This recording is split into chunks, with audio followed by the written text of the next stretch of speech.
प्यारे बच्चों, आशा करता हूँ आप सभी बहुत अच्छे होंगे। मैं आपके साथ आशीष सर, और आज की 31 वाली वर्कशीट में हम हिंदी व्याकरण के अंतर्गत उपसर्ग समझने वाले हैं। क्या होते हैं उपसर्ग, कहाँ यूज होते हैं, कैसे यूज करना है, और एग्जाम में आपके पास कैसे प्रश्न आएंगे ताकि उनको आपको अटेम्प्ट कर सको। पूरी वीडियो ध्यान से एंड तक देखते रहिए। वर्कशीट के प्रश्न उत्तर करना, स्क्रीनशॉट लेना हमारा मकसद नहीं है, बल्कि पूरे अगर टॉपिक को समझ गए तो अब एग्जाम में आपके पूरे मार्क्स जरूर आएंगे। वीडियो को लाइक करने के साथ साथ अपने दोस्तों को क्लास ग्रुप में शेयर कीजिए, और हमारी लाइव क्लास ज्वाइन करने के लिए आप हमारे चैनल को सब्सक्राइब करने के साथ साथ ऑल नोटिफिकेशन को ऑन कर लीजिए, ताकि आने वाली सारी वीडियो आपके पास टाइम से पहुंचती रहे। तो चलिए शुरू करते हैं आज का हमारा टॉपिक। सबसे पहले हम जानते हैं भाई उपसर्ग होते क्या है।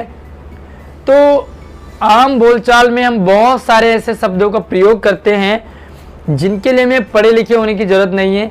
हमारे मम्मी पापा, दादा दादी, नाना नानी बहुत सारे ऐसे शब्दों का प्रयोग करते हैं जिसमें उपसर्ग होते हैं, प्रत्यय होते हैं, समास होते हैं, संधि होती है। तो इन सभी का यूज़ करते हैं, और क्या होता है, इनसे हमारी भाषा मजबूत होती है, स्ट्रॉन्ग बन जाती है। जब हम उपसर्ग का प्रयोग करते हैं, प्रत्यय का प्रयोग करते हैं, समास संधि का प्रयोग करते हैं, तो हम पढ़े लिखे बन जाते हैं, यानी कि विद्वान कहलाते हैं। तो आइए समझते हैं उपसर्ग क्या है। सबसे पहले हम ये जानते हैं कि उपसर्ग कहते किसे हैं। तो देखिए, उपसर्ग दो शब्दों से बना है। पहला आपका उप और दूसरा है सर्ग। यानी कि उप का अर्थ होता है समीप, पास में। जब आप किसी के पास में जाते हैं तो उसे कहते हैं उप, और सर्ग का अर्थ होता है सृष्टि, बनाना या निर्माण करना। अर्थात इससे क्या मतलब पता चलता है आपको, इसका अर्थ है पास में रखकर दूसरा नया अर्थ वाला शब्द बनाना। क्या होता है, एक शब्दांश है और एक शब्द है, जब इनको हम पास में लाएंगे, मिलाएंगे तो एक नया शब्द बन जाता है। तो यही है आपका उपसर्ग। देखो, जैसे हार एक शब्द था, हार, हार यानी कि गले में पहनने वाला हार कहते हैं उससे। अब देखिए, इसमें आपने प्र उपसर्ग जोड़ा। क्या जोड़ा, प्र। अब प्र और हार आपस में मिले तो क्या बन गया, प्रहार। अब देखो, प्रहार का मतलब होता है किसी को मारना, प्रहार करना, किसी को चोट पहुंचाना। तो देखो, कहाँ तो गले का हार और कहाँ प्र जोड़ने पर मारना हो गया। तो उपसर्ग और प्रत्यय जब जुड़ते हैं तो वो शब्दों में बदलाव लेके आ जाते हैं। आगे देखते हैं। तो अब क्या समझ में आया आपको कि जब उपसर्ग किसी शब्द पे जुड़ते हैं तो जो उस शब्द का अर्थ है, जब वो उपसर्ग उस पे जुड़ा तो शब्द का अर्थ बदल जाता है। क्लियर है, अर्थ में परिवर्तन लाना उपसर्ग का काम है। और उपसर्ग की पहचान है, जैसे मेरी मूछें हैं तो मूछें कहाँ मेरी आगे हैं, फेस के आगे, सामने फ्रंट पे हैं। उसी तरह से जो उपसर्ग है ना, वो सामने यानी कि आगे लगते। किसी भी शब्द के स्टार्टिंग में लगने वाला शब्दांश उपसर्ग कहलाता है। जैसे मूछ के लगते ही मनुष्य के चेहरे पर परिवर्तन दिखाई देने लग जाता है, उसी प्रकार उपसर्ग जब शब्द पर लगते हैं तो उसमें भी परिवर्तन नजर आता है। और उपसर्ग के ही उल्टा होता है आपका प्रत्यय। उपसर्ग आगे लगते हैं, प्रत्यय पीछे लगते हैं। तो उपसर्ग को हम मूछे माने और प्रत्यय को क्या माने, पूंछ माने, जो पीछे लगता है, बैक साइड में है ना। तो चलिए अब हम यहाँ पर देखते हैं, हिंदी में 5 प्रकार के उपसर्ग होते हैं। कितने प्रकार के, 5 प्रकार के। पहला आपका देखो संस्कृत वाले, कुछ हमारे संस्कृत के उपसर्ग होते हैं, कुछ हिंदी के अपने उपसर्ग हैं जो कि कितने हैं, 10। कुछ उर्दू के उपसर्ग है जो 12 हैं। कुछ अंग्रेजी के उपसर्ग भी हमने अडॉप्ट कर लिए हैं, और कुछ आपके उपसर्गवत या उपसर्ग की तरह प्रयोग किए जाने वाले अव्यय हैं, जैसे संज्ञा, सर्वनाम, क्रिया विशेषण। ठीक है। अब देखो, जो संस्कृत के उपसर्ग है वो है 22। कौन कौन से, देखो शब्दों पे क्या जोड़ते हैं हम, आ, अति, अधि, अनु, अप, अपि, अभि, अव, ये सारे आपके संस्कृत वाले। अब हिंदी में जैसे हम अ जोड़ देते हैं किसी शब्द पे, मर शब्द था, अ जोड़ दिया तो क्या बन गया, अमर। इसी तरह से ज्ञानी शब्द था, अ जोड़ दिया तो अज्ञानी बन गया, विलोम बन जाता है। तो अ शब्द क्या है, अक्सर आपका उपसर्ग कहलाता है। और इसी तरीके से उर्दू के देखो, जैसे कम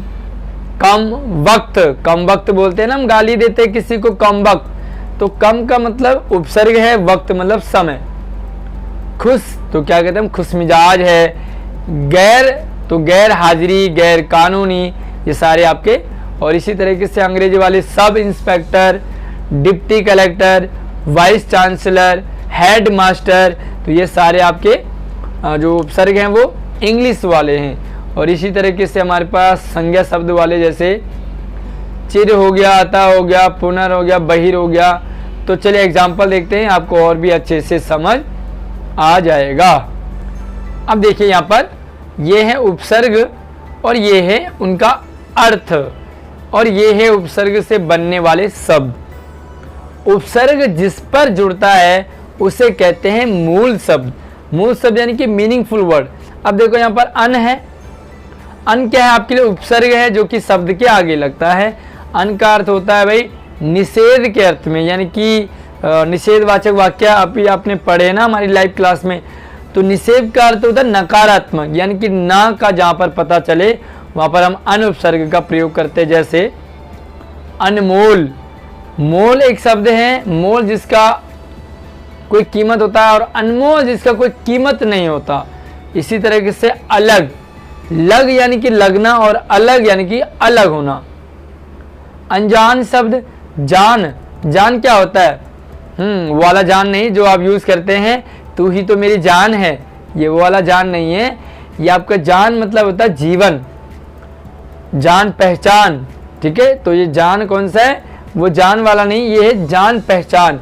और जब हम अनजान जोड़ देंगे अन उपसर्ग तो बन जाएगा अनजान, जिसे हम जानते नहीं हैं।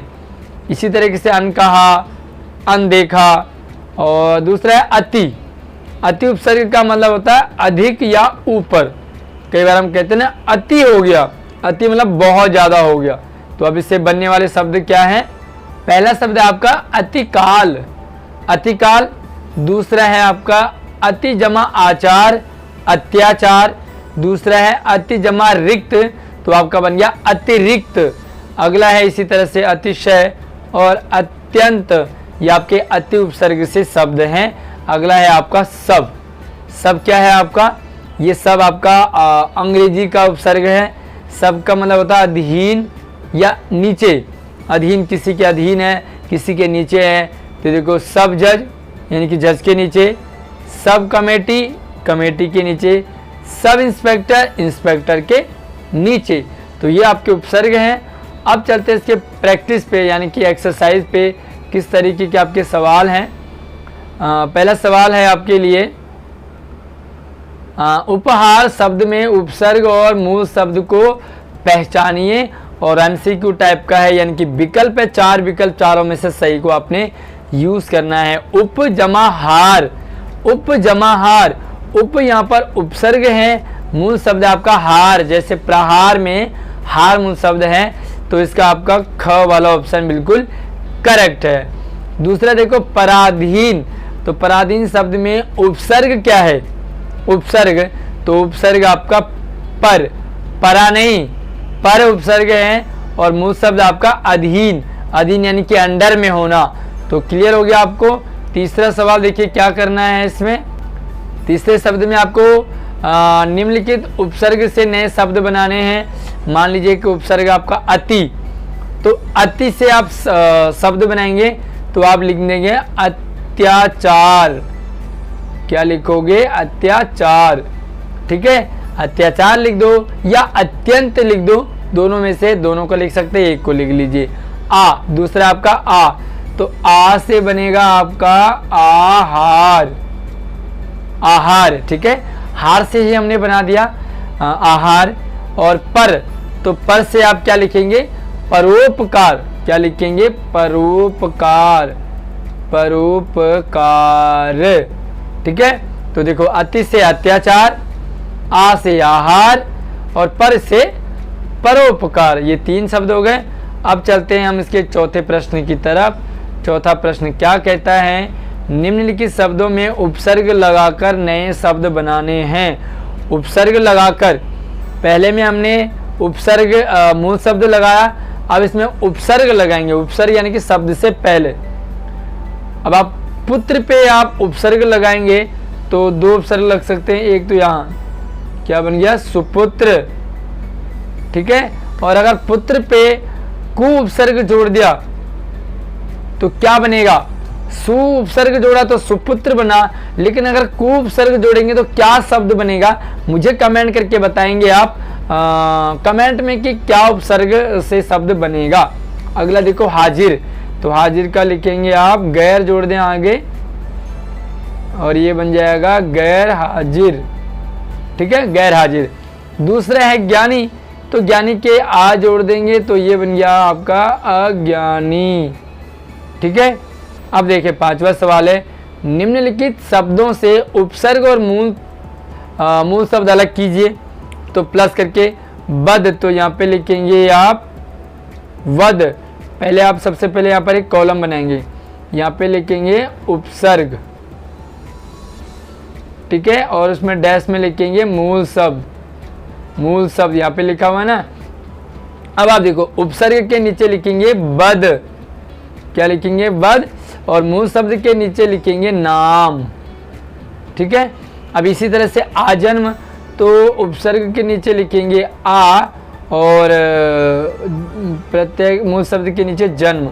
तो ये है आपकी आज की वर्कशीट। उम्मीद करूंगा आपको अच्छे से समझ आ गया होगा। वीडियो को कर लीजिए लाइक, अपने दोस्तों को कीजिए शेयर, और आने वाली वीडियो सबसे पहले आपके पास पहुंचे। हर नई अपडेट पाने के लिए, हमारे लाइव क्लास ज्वाइन करने के लिए चैनल को सब्सक्राइब करने के साथ साथ और नोटिफिकेशन को भी प्रेस कर लीजिए। धन्यवाद।